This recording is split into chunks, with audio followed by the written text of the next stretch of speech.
ಇವತ್ತು ಬಾಲ್ಕನಿ ಎಲ್ಲ ಕ್ಲೀನ್ ಮಾಡಿದೆ. ಅವಳಿಗೆ ಬಾಲ್ಕನಿ ಆಟ ಆಡೋದಕ್ಕಂತಾನೆ ನಾನು ಸ್ವಲ್ಪ ಜಾಗ ಮಾಡಿಬಿಟ್ಟಿದ್ದೆ. ಆವಾಗಿಂದ ಎಲ್ಲ ಇರೋ ಬರೋ ಟಾಯ್ಸ್ ಎಲ್ಲ ಬಾಲ್ಕನಿಲೇ ಇರ್ತಾ ಇತ್ತು. ಒಂದ್ಸರಿ ನೋಡಿದ್ರೆ ಇದೆಲ್ಲ ಎತ್ತಿಡ್ಬೇಕಪ್ಪ ಅಂತ ಅನಿಸ್ಬಿಟ್ಟಿತ್ತು. ಸೊ ಹಾಗಾಗಿ ಇವತ್ತು ಕಂಪ್ಲೀಟಾಗಿ ಕ್ಲೀನ್ ಮಾಡಿದೆ. ಅವಳು ನನ್ನ ಜೊತೆ ಕ್ಲೀನ್ ಮಾಡ್ಕೊಂಡು ಕೂತ್ಕೊಂಡಿದ್ಲು. ಹಾಗೆ ಬೆಳಿಗ್ಗೆ ಬ್ರೇಕ್ಫಾಸ್ಟ್ಗೆ ಅಂತ ರಾಗಿಯಿಂದ ಶಾವಿಗೆ ಮಾಡಿದ್ದೆ. ಮಧ್ಯಾಹ್ನಕ್ಕೆ ಮುಲ್ಲಂಗಿ ಸಾಂಬಾರೆಲ್ಲ ಮಾಡಿದ್ದೆ. ಇವತ್ತು ಏನೋ ಗೊತ್ತಿಲ್ಲ, ಟೈಮ್ ಸರಿ ಇರಲಿಲ್ಲ. ಫಿಂಗರ್ ಕಟ್ ಆಗಿಬಿಡ್ತು. ಇದೇ ಫಸ್ಟ್ ಟೈಮ್ ಇಷ್ಟು ಡೀಪಾಗಿ ಕಟ್ ಆಗಿದ್ದು. ಜಾಸ್ತಿ ಬ್ಲೀಡ್ ಆಗ್ತಾ ಇತ್ತು, ಏನೋ ಗೊತ್ತಿಲ್ಲ. ಅದು ನೇಲ್ಸ್ವರೆಗೂ ಹೋಗ್ಬಿಟ್ಟಿದೆ. ಸೊ ಹಾಗಾಗಿ ಸ್ವಲ್ಪ ಜಾಸ್ತಿ ಪೇನ್ ಇದೆ. ಸೊ ಇದೆಲ್ಲ ಕಾಮನ್ ಅಲ್ವಾ ಅಡುಗೆ ಮನೇಲಿದ್ದಾಗ. ಹಾಗೆ ಐಕೆಗೆ ಹೋದಾಗ ಒಂದಷ್ಟು ಶಾಪಿಂಗ್ ಎಲ್ಲ ಮಾಡ್ಕೊಬಂದಿದ್ದೆ. ತುಂಬ ಚೆನ್ನಾಗಿದೆ.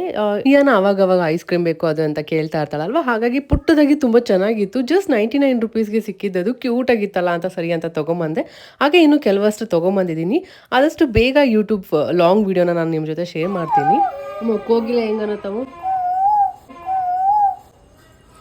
ಇವಾಗೆಲ್ಲ ಜಾಸ್ತಿ ಇಮಿಟೇಟ್ ಮಾಡ್ತಾಳೆ, ಎಲ್ಲ ಬೇಗ ಕ್ವಿಕ್ಕಾಗಿ ಕಲ್ತ್ಬಿಡ್ತಾಳೆ. ಹಾಗೆ ಕೆಳಗಡೆ ಹಸು ಬಂದಿತ್ತು ಅಂದ್ಬಿಟ್ಟು ನಾ ಪಪ್ಪನ ಕರ್ಕೊಂಬಂದಿದ್ದಾಳೆ ಹೋಗೋಣ ಬಾ ಅಂತ.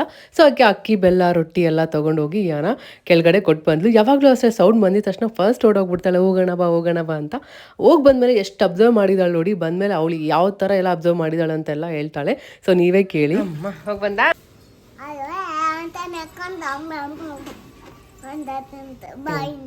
ಬಾಯಿಂದ ತಿಂತಂಗೆ. ಎಷ್ಟಂಬ ಆಯ್ತು? ಎರಡಿತ್ತಾ? ಏನ್ ಎಲ್ಲ ಕೊಟ್ಬಿಟ್ಟ? ಏನೇನು ಕೊಟ್ಟೆ ಅದಕ್ಕೆ? ಏನ್ ತಿಂತು? ರೊಟ್ಟಿ ಬೆಲ್ಲ ತಿಂತ? ಅಕ್ಕಿನೂ ತಿಂತ?